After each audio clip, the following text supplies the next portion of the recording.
You know your country is safe when the watchdog over your security services has nothing to complain about. Hi, this is Phil Gurski, President and CEO of Borealis Threat and Risk Consulting in Russell, Ontario, Canada. And you're listening to Quick Hits.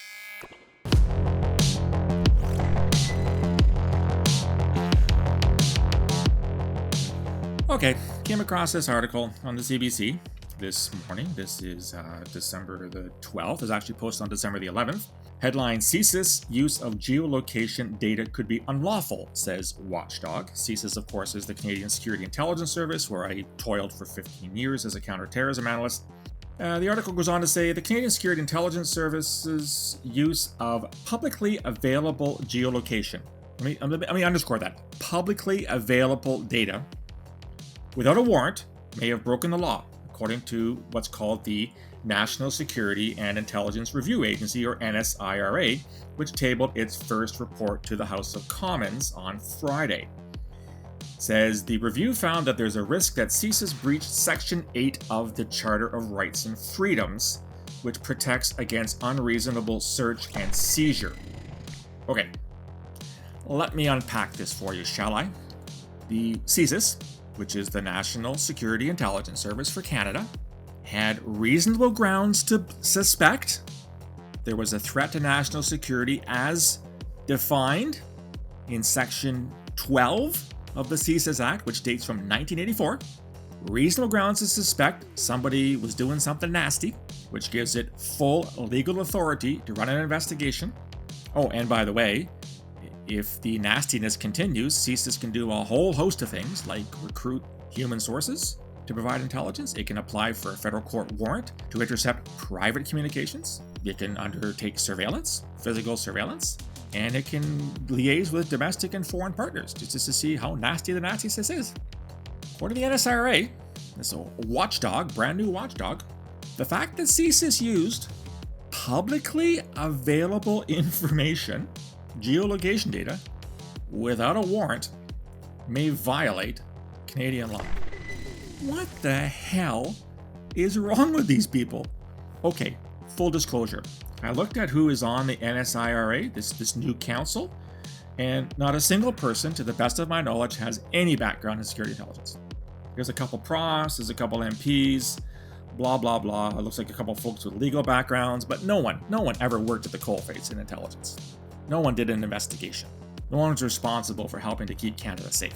And yet these officials have decided to label CSIS as possibly in violation of the Canadian Charter of Rights and Freedoms because it used open source data. Data that you or me or my Tante Therese could have gathered completely legally to do whatever the hell you want with it. It's openly available information.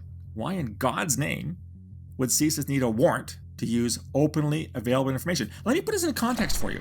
When I worked at CSIS from 2001 to 2015, I had access to a shitload of information, only a small percentage of which was actually secret or even higher in classification. I relied to a large extent on open source information to help me understand what was going on in the world, to help give me a context for the types of things that I was keeping track of and asked to report on and analyze and advise the government of Canada. CSIS's role is to advise the government on threats to national security and public safety. Open source was my go-to thing.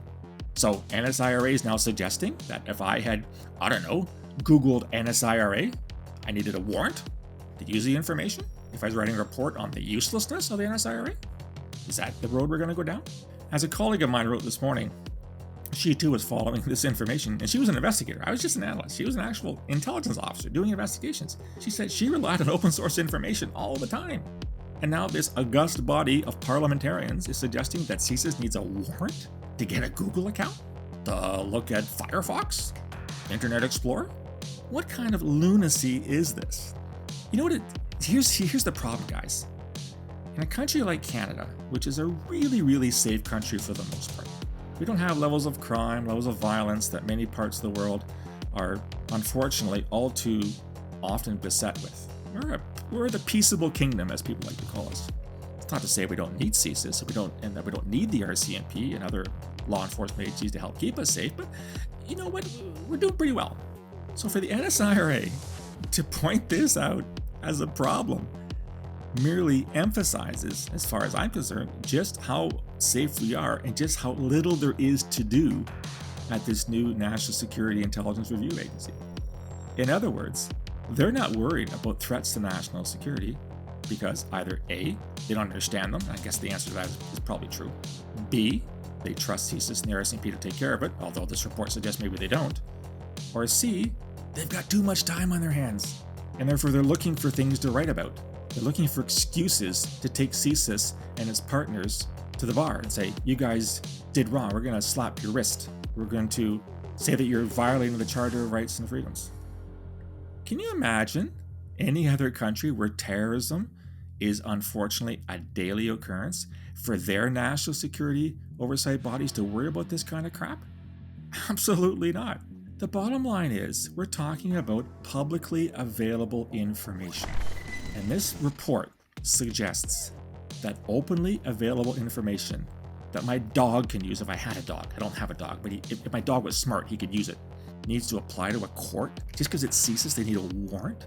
As I said, the grounds upon which CSIS is authorized under federal legislation passed by Parliament in 1984 is they need reasonable grounds to suspect there is a threat to national security as defined under Section 2 of the Act. So espionage, interference by foreign states, counter-terrorism, and subversion/sabotage. We don't talk about that as much as we used to in the 1960s, 1970s.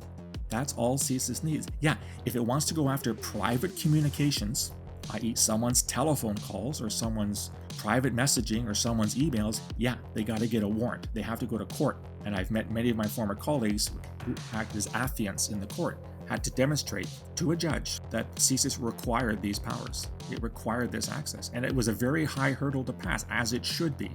We want our security services to have these extraordinary powers under Canadian law, only where there's an absolute need to do so. And I have heard from many friends where these warrants were rejected. The courts found, the judges found there simply wasn't enough there.